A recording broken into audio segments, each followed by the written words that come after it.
My guest today is Dr. Daniel Ross, native Georgian and professor of English. He arrived at CSU in 1990 after finishing bachelor's and master's degrees at the University of Georgia and a PhD from Purdue University. We begin our conversation by talking about scholarly publishing and the need for intellectual voices in American culture.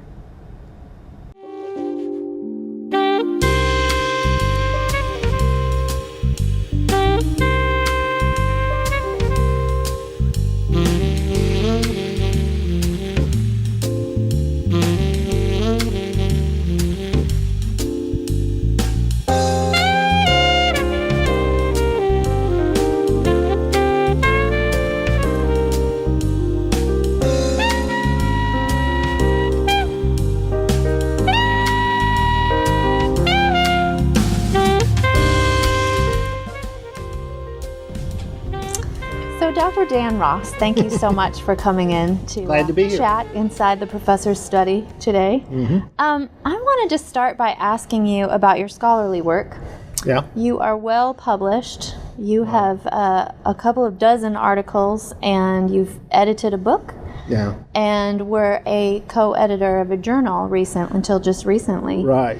So for those of us who are constantly on the submission, hoping, fingers crossing sort of end of trying to get published, I was wondering what it's like to be on the other side of that divide, having to cull through submissions and read things and work with manuscripts. What kind of perspective have you gotten from doing editorial work? It's interesting because I think, particularly if you're a little older like I am and you've been at this a pretty long time, it takes you back and it makes you realize, just how tough it is. You get manuscripts of varying quality. Some are just terrific to begin with, but a lot of them you can sort of see. What your students are struggling with when they write about literature. Now, they're operating at a little more of a sophisticated level, but there's some of the same types of problems and so forth. And it just kind of reminds you of how much work goes into getting all of the aspects of a good article just right. It makes you kind of sympathetic at my stage of the game with someone who is younger and is trying to build that resume. You are reminded of what a struggle it can be. Well, when you were doing more of your own publishing, did each article feel like its own journey? In other words, some a lot harder than others, or I'm a terrible example of how to build an academic resume. I really am, because of just what you said. What most people do is sort of pull things together where they eventually have a book. I was always on a project that was at best loosely related to what I'd done before, or even unrelated. So I was always chasing down the latest idea. But I like that. I know that that's not the conventional approach, but I like that because everything I've done has sort of had its own freshness for me, if not for someone else, and that kept me going. So it is a kind of peculiar approach, peculiar route, you might say, that I've taken, but it's been satisfying in some ways. Yeah, I can imagine that. I think I'd have to agree. I'm more interested in sort of tackling something that's new and exciting to me. Maybe it's a short attention span. Yeah, that could have something to do with it. Yeah. Well, so tell me a little bit about how you developed your interest in British and Irish literature, probably British first. Yeah. Yeah. Of course, it always goes back to things like the teachers you had who inspired you, but I think in my case it also had to do with my own personal background. I grew up here in the South, and I was in part of a working class family. We didn't have many books in our house. My parents weren't readers. Nobody in my family, was a reader. And so when I got into school and started reading and finding out that there's whole other cultures out there, and in those days, to me, Britain seemed like a radically different culture from America. to find there were all these wonderful things to read and think about was just really exciting. And so I think that's one of the reasons I veered early on towards British writing more than American, because it just seemed so, almost exotic in a way to me. Yeah, absolutely. I can easily picture that. Plus any sort of historical distance. Yes, yeah, right, exactly. Yeah. Exactly. And so it was just new and fresh and challenging. Yeah. And then as you deepened your experience with British Lit, this interest in Irish literature became more important. And that happened really as a result of the fact that I, was our department chair for 5 years and didn't get any research done. And so when I finished that 5 years, I was eager to do something, and I realized I don't have any leftover projects to just sort of pick up. And I thought about that, and I thought, well, maybe that means it is a really good opportunity to try something really new, really fresh. And luckily, I had some good experiences. The Oxford program, that Berkeley program at Merton College that Mr. Spencer sponsored was immensely important to me in that regard. I got to go over and took a course in Irish literature, got very excited about it. Off we go. Yeah, I did not realize that that's what the course that was critical. Yeah, that was critical because I went in the summer of 2000, just as my term as chair had ended, and it was like I had a clean slate. Yeah.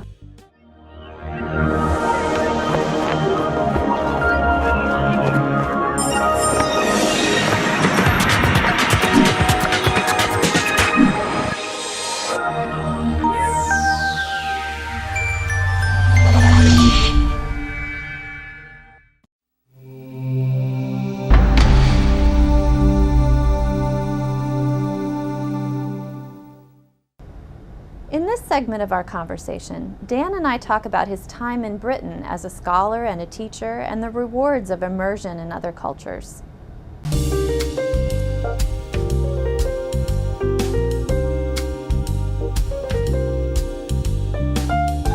And then you went to the NEH the very next year. The very next year. So I knew I had found something I really was excited about.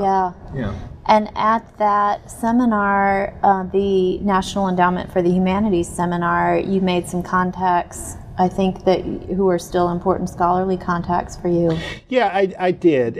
But I think the most important thing there was just to sort of, there were some really good people in the seminar, and just to feel like I could kind of get in and hold my own, even though I was jumping into a new area, and most of the people in the seminar had, written their dissertations on Irish literature. Some of them already had a book on Irish literature. Just a building of the confidence that, I felt that I could have something to say that might be worth saying. Right. Well, it certainly has been amazing for those of us in British literature to have the kind of access to England that we've had through. That had been wonderful, yeah. Yeah, through the Center for International Ed, and so you were You were the first, I guess, resident at the Spencer House. Yeah, I was. Held it down there for the first year. It was great. Oh, I relived that year a lot in my imagination. Well, tell me about what was your typical day like there? Oh, yeah. Well, of course, there were times when there were other people in the house, guests coming through or whatnot, but my typical day was pretty routine. I went in sometime 8:30, 9 o'clock to the campus. If I remember right, I could get in the Bodleian at 9. Maybe it was earlier, but I think it was 9. So they don't open early. No, they didn't open early. So I go have a cup of coffee, get myself stoked up, and try to be there pretty close to opening time. Yeah. Pop out, get a little lunch after 2 or 3 hours work, and go back and do 2 or 3 hours more, and go back in the evening. Or late afternoon typically, and as you know from the Spencer House, I think I figured out it was something like 1.2 miles to city center. So it was a nice walk. Yes. If it was a good day, I walked both ways. It was weather was not great. I took the bus one way. Yeah. So I kept getting some pretty good exercise that way, and it was just a real treat. Yeah. Because again, this was not long after I developed this interest in Irish literature, so I had something new to explore. Right, right. And did you have a favorite reading room there at the Bodleian? Oh yeah, the old third floor reading room where a lot of the literature texts are. Yeah. Oh, great. Yeah, it was wonderful.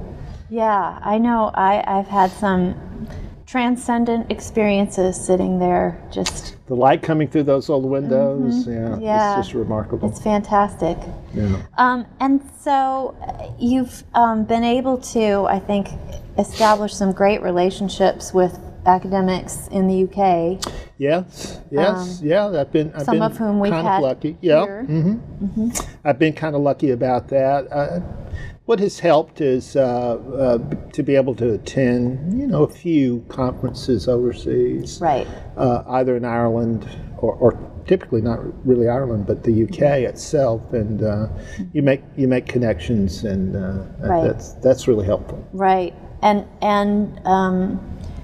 I think the other real benefit to your having spent time at the Spencer House in the early days was that then I think you felt in a good position to take on the London site director position for the USG. I did, yeah. That was another thing. The year I was in Oxford, I guess I went to London, I would say on the average about one day out of 10. And, at first you go to the big museums that are famous, but after a while I just would go and walk around the city. I love the city. And to have that grasp of the geography of London really helped when I became program director. Yes. Oh, I can imagine. It's essential. Yeah. So what are some lesser known areas of London that are your favorite? Oh, well, I love some of the places that, have the markets and the sort of strange nooks and crannies. Of course, a really famous one now is Brick Lane. Brick Lane's a lot of fun. And I found when I kept going back to a place like that, there were all kinds of places in Brick Lane you didn't know about. It's famous for its Indian restaurants. But there are art galleries that you wouldn't imagine. And some of them are actually quite large. You go into this building and it just opens up into these huge rooms with art. Places like that are just so, remarkable. There's just so much kind of expression of the human spirit in a city like that. And it's not always in the really high-tone famous places. Right. Yeah. Well, I want to ask you a little bit more about study abroad. Yeah. I was not aware until, I don't know, a few years ago of some of the work that has been done, and I'm thinking in particular about Richard Slimbach's book, Becoming Worldly Wise, that I thought was pretty interesting. It's more about taking students to underdeveloped countries in particular. Right. But ways in which, in fact, it's possible to do study abroad badly, and have it, in fact, potentially do harm rather than good. I think that's right. I think it's so fascinating to consider that, because normally when you talk about study abroad, it's just all in all glowing terms. Oh, it's fabulous, it's wonderful. I mean, what is the risk of doing it badly? Or maybe you could explain how you see that as even being possible. What can American universities get wrong? Yeah, I think that's a good question. I think what a lot of us feel is the closer it is to tourism, that's bad. That you want to get a sense that it's beyond tourism.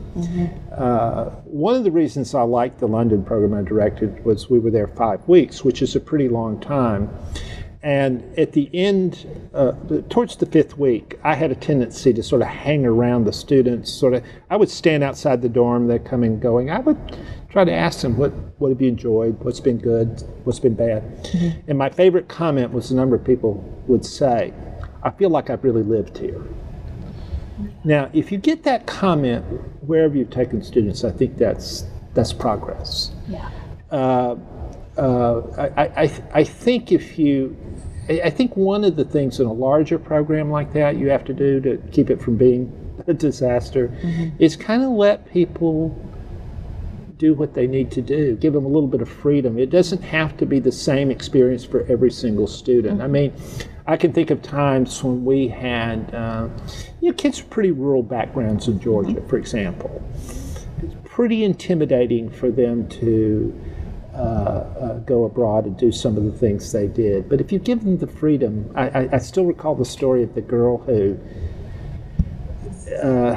wanted to make sure the first Sunday she went to a Baptist church, not just any church. And, I usually invite students to go to St. Paul's and places like that. Well, she looked online and found a small Baptist church she went to, and the people there were fascinated with her. They had never had an American student just show up in their church on a Sunday. Yeah. They had her introduce herself to the whole congregation, took her out to lunch at a pub and all of this kind of stuff. She had the best experience of anyone just doing things like that. And we often found that a lot of the students who had the best experiences were not those who took the great trips on the weekend when they went to Amsterdam or someplace like that, but just got to know the local culture. Yeah, yeah. It makes a big difference. Yeah, it really does. It really does. Thinking of yourself as a traveler, or even at best, an inhabitant of the city. Right. Yeah, as opposed to a tourist. Right. Big difference. Right. I think that makes all the difference to feel like, there's there are coffee shops, there are restaurants that you sort of feel like are part of you, that you can go there and they recognize you and smile at you. Yeah. That's all part of it. That's terrific. Well, all right, so I'm going to change tacks just a little bit. I don't know if you happened to read Nicholas Kristof's piece in yesterday's New York Times. Yeah, I did. Did you? I thought I could count on you as having checked that out. I have to admit I read it kind of quickly, but I did read it. Right. Well, so this morning, the piece is sort of taking to task we college professors for not being involved enough in public discourse. Right. In particular for practicing research that might be so specialized and in such arcane language that it's not accessible, and kind of keeping ourselves at a distance from the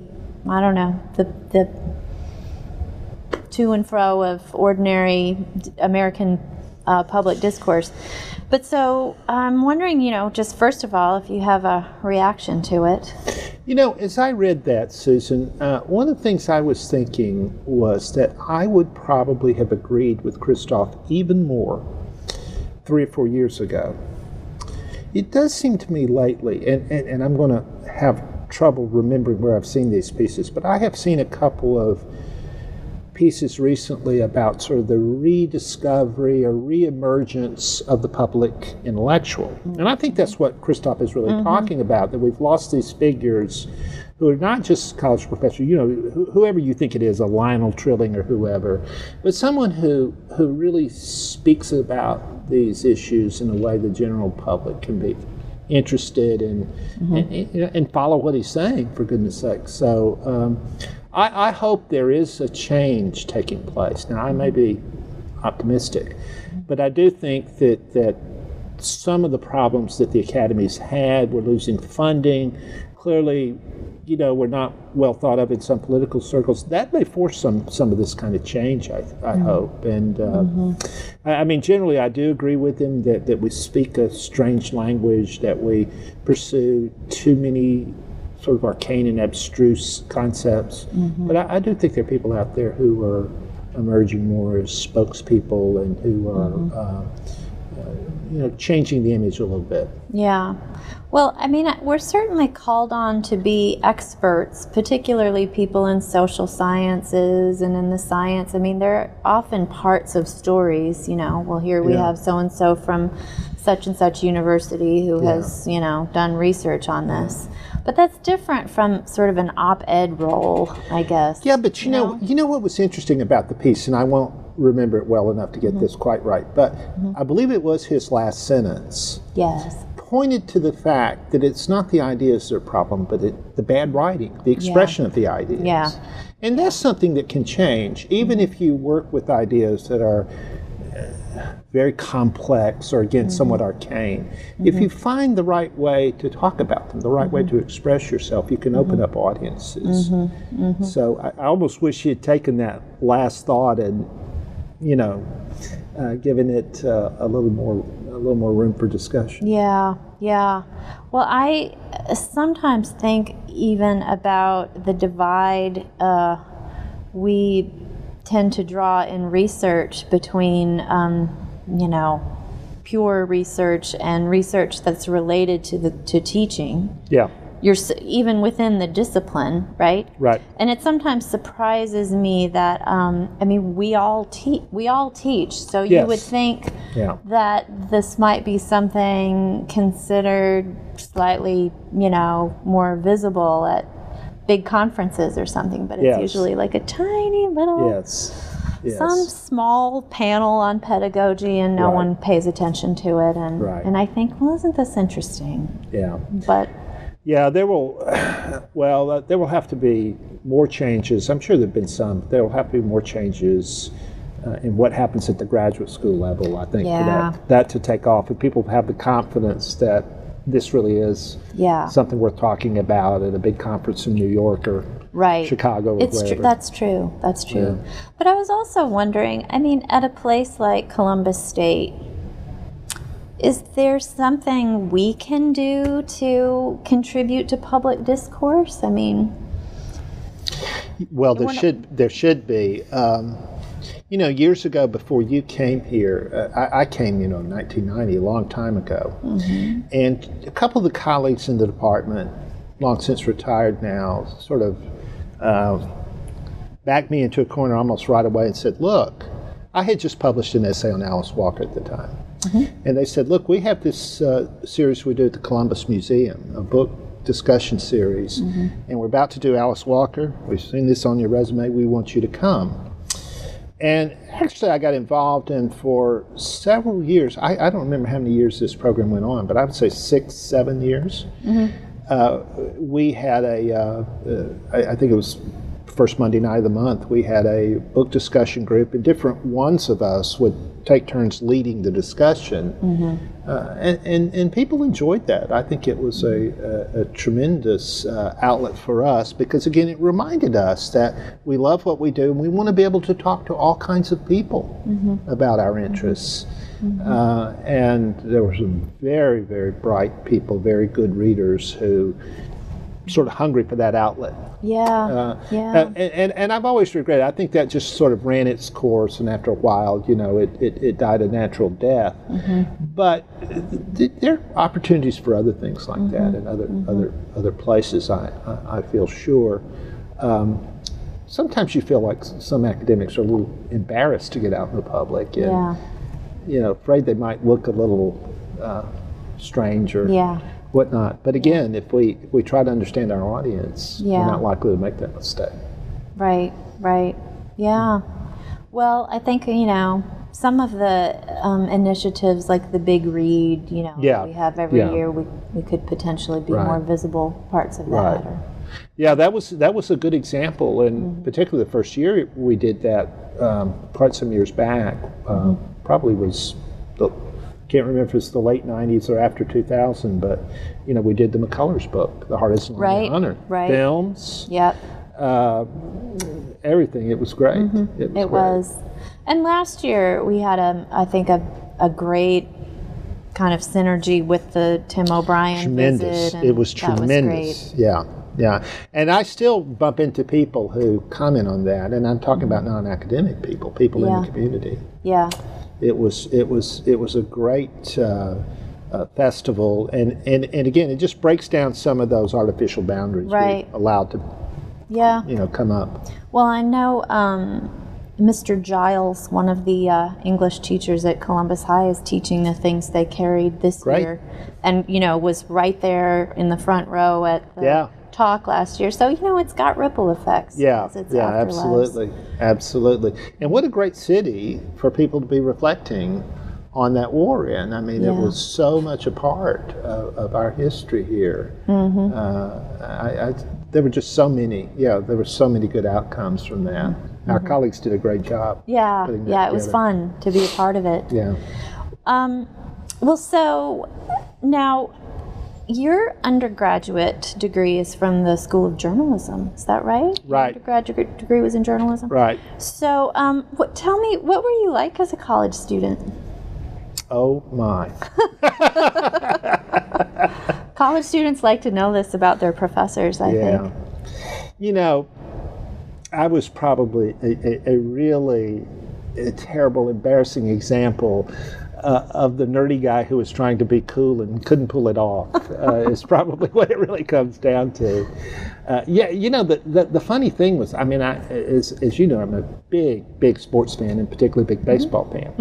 So my great dream going to journalism school was to become the Atlanta Braves play-by-play announcer, but I began to see that maybe that wasn't going to quite happen.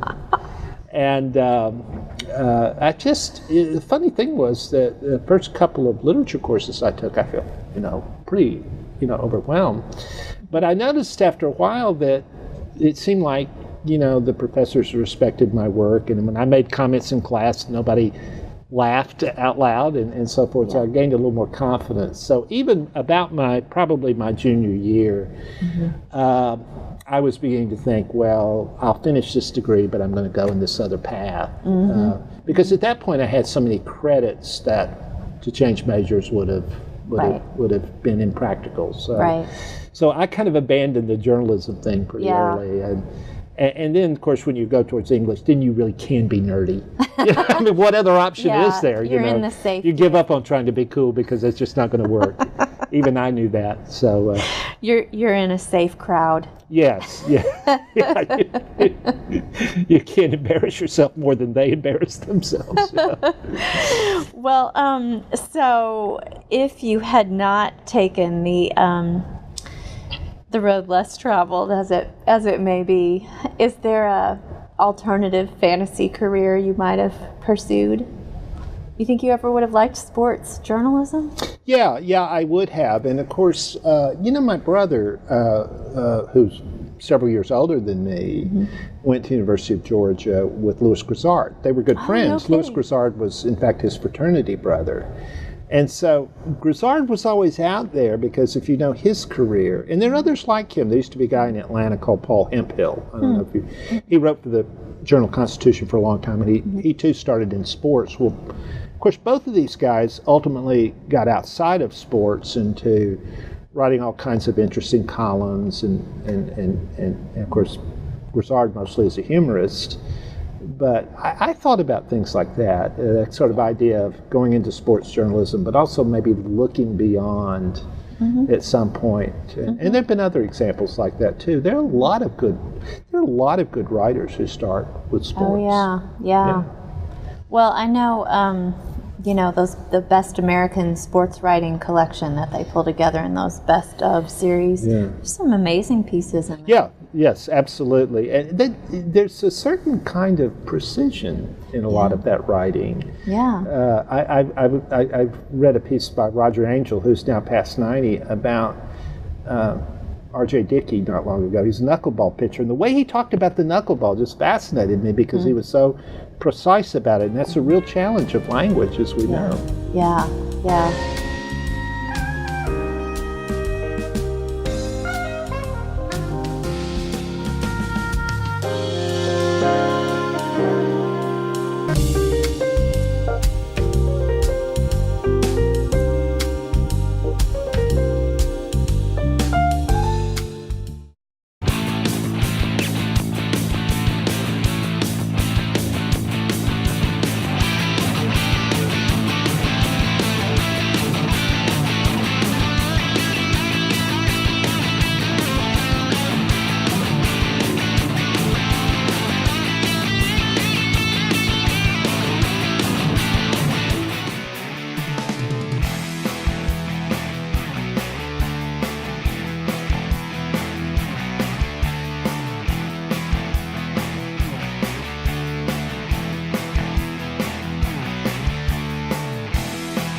In this last segment of our conversation, Dan and I talk about the triple roles that faculty play as teachers, scholars, and servants of the institution.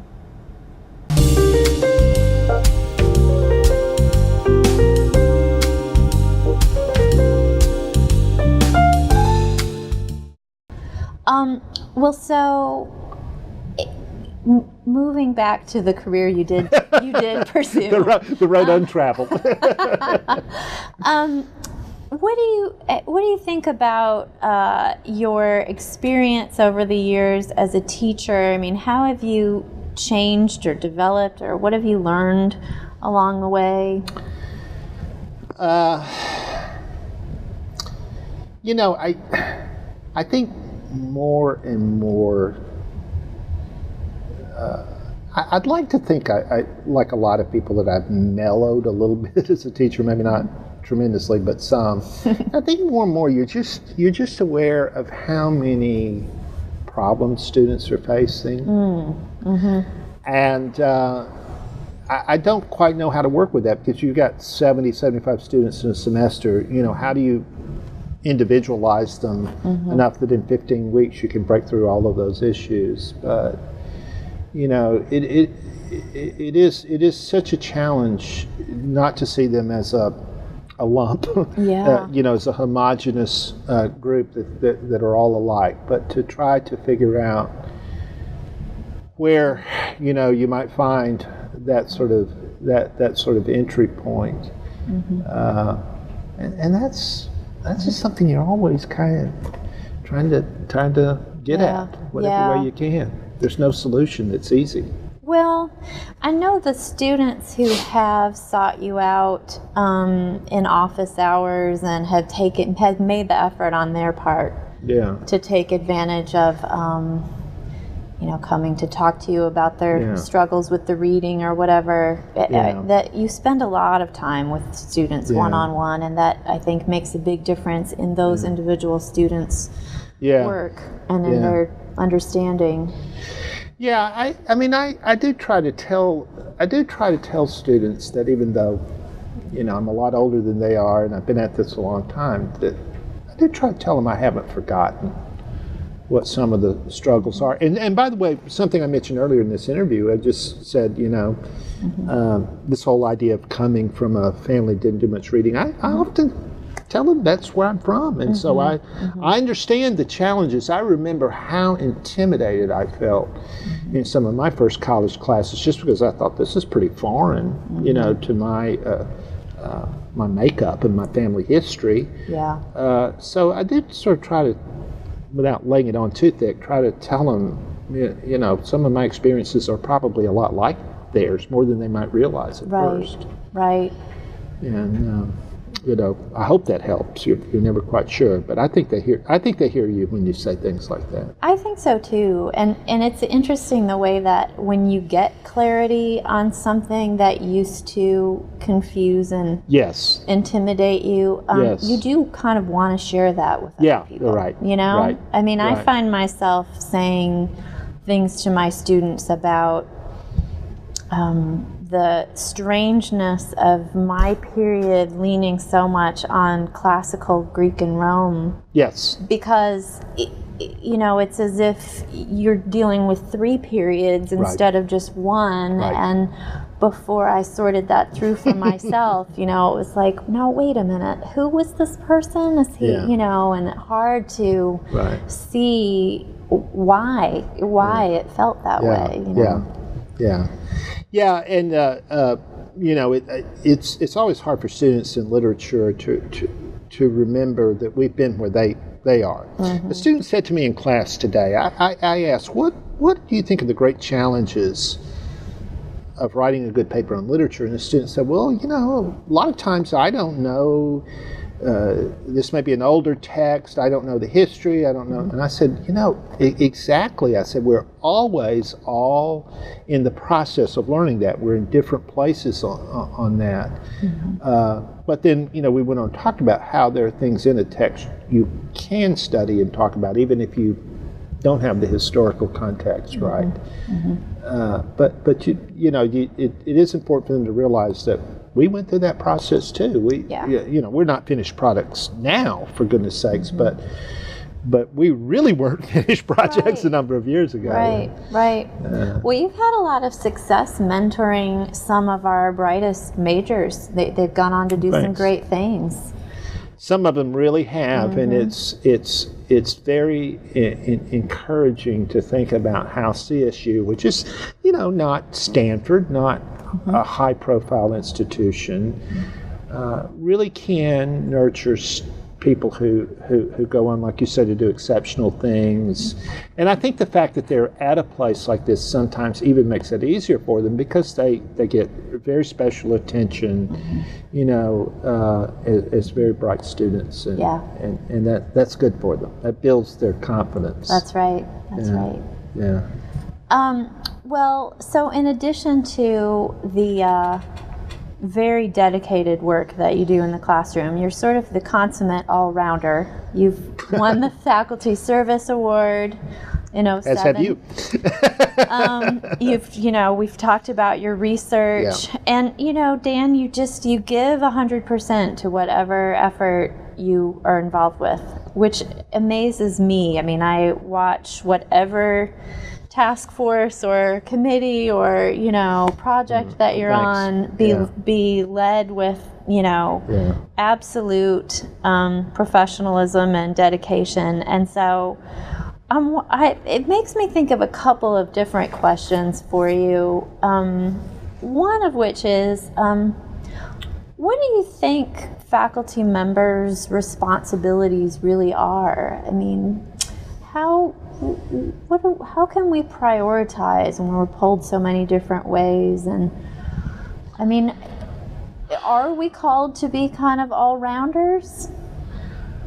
See, my answer to that probably really would be yes, but I know that wouldn't be a lot of people's answers. I understand that.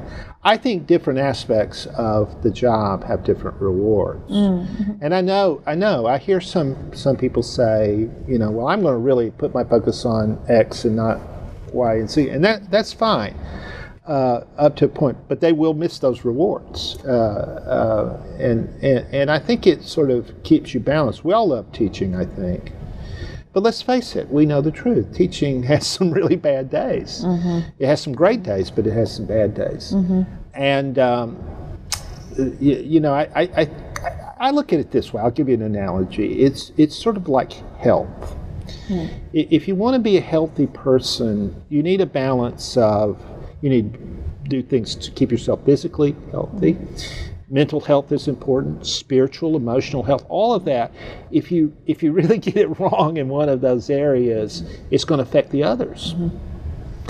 I think being a good faculty member is a little like that. To me, you don't want to just chuck away one of those aspects of the job. You have a kind of imbalanced approach to the profession. Now, I know that probably is very debatable proposition, but that's the way it's worked for me, at least. I think, I don't know, our institution makes that maybe a more, a possible expectation. Right. There aren't so many of us that we can just be pigeonholed in one thing and never help out with something else. Right. And I think it's great at a school like this that one of the things I've always enjoyed is you can get outside your department and do things. And a lot of academics don't find that easy to do. Maybe because of the structures of their institutions or their own inhibitions, who knows. But that's one of the things I've always really enjoyed about our environment at CSU is, as you know, we all really like each other in the department, but most of us have really good friendships and working relationships with people in other parts of the campus, and that's what keeps you going. That's why you do want to do a good job of those things, because you value those colleagues you're working with. You don't want to disappoint them any more than you want to disappoint your students. Right. Well, that's sort of answers the second part of that question, which is how do you avoid, burning out and keep yourself rejuvenated when you've got all these responsibilities. But I think that's part of it, feeling like you're all in this together and you've got colleagues who... And at each part of the job, of course, we all, every academic makes bad jokes about committee work, but in truth, I mean, Yeah. in truth, we do accomplish some good things in committees sometimes, and so I think you don't burn out if you see that your efforts lead to something worthwhile. Well, and that's what we mean by shared governance, right? Yes, right. Right. If we want to have any sort of real voice in the future of the institution, we have to be willing to help manage it, Absolutely. Yeah, I think that's exactly right. And to have a sense that it's it really is kind of a privilege to do it. I think what you're talking about here, Susan, really goes back to the point about the Christoph essay, the Christoph op-ed piece, that we can't become so insular and so wrapped around a few small abstruse ideas that we don't get outside our little niches.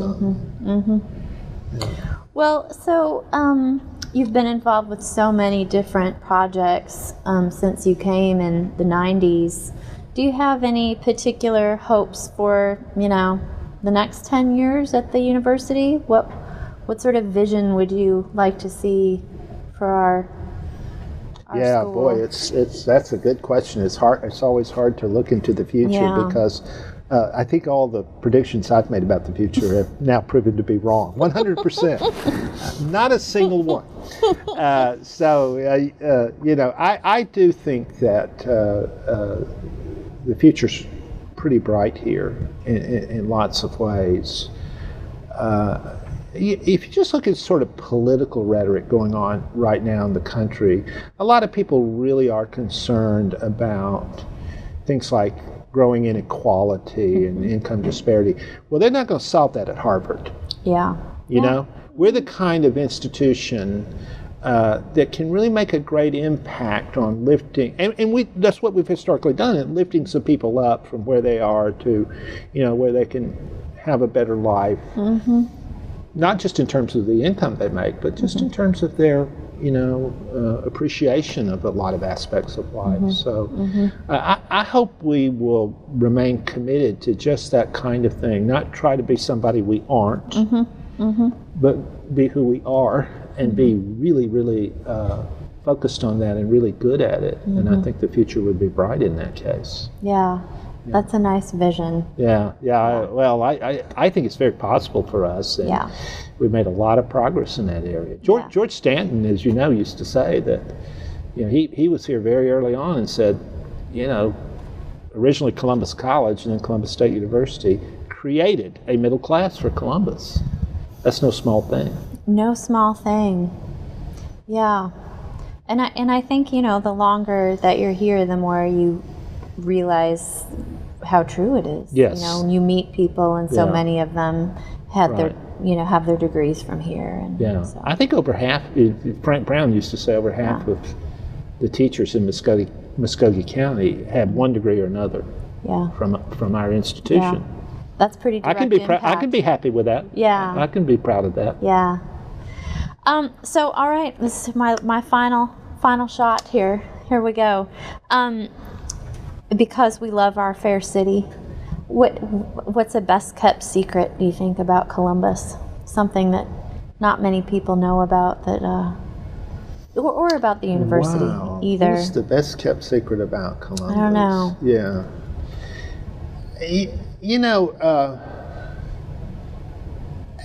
I think Columbus is very different now from the way it was when I came here. Some of that you can see, I don't know if this is a well-kept secret, but some of that you can see geographically. I still remember when my family moved here, the first time we went to downtown to Broadway and almost burst into tears. It was such a sad place. It was the classic rundown, downtown. That's just one example of it. But I think a lot of the old class structures are breaking down a little more. there were times in those early years you could really feel if you were not from one of the old Columbus families that you only got a certain amount of acceptance. I don't think that's as prevalent. I think Columbus is a more open, sort of accepting place than it might have been 20 or 25 years ago. And it's for that reason I think a pretty good place to make a life. Yeah, I agree. Yeah. I think one of the interesting things about our geography here is that, we're on this spur of the interstates, right. And I just recently went through Macon and realized, when you are on a major interstate, it's not necessarily a boon to your city. They just blow right by. Well, not only that, but what you get is this sort of ugly, freeway, just collection of yuck that, is only for people just passing through. Right. It's not attractive. Right. And there isn't a sense of any real investment in what it looks like or, its continuity. And so I think we are benefiting from being a destination that you have to plan to come to. Yeah, it takes a little effort. And also the fact that, the world is now so virtually connected. We're not cut off from other places either. No, we're not. We're not. I think that's quite true. And and I think again, you can definitely see signs that this institution has been a big part of those changes. And that's something for us to be proud of. It is. Well, this has been lovely. I've enjoyed it. Thanks so much again for your time. I've enjoyed it. Thank you. I appreciate you giving me the opportunity. Thank you.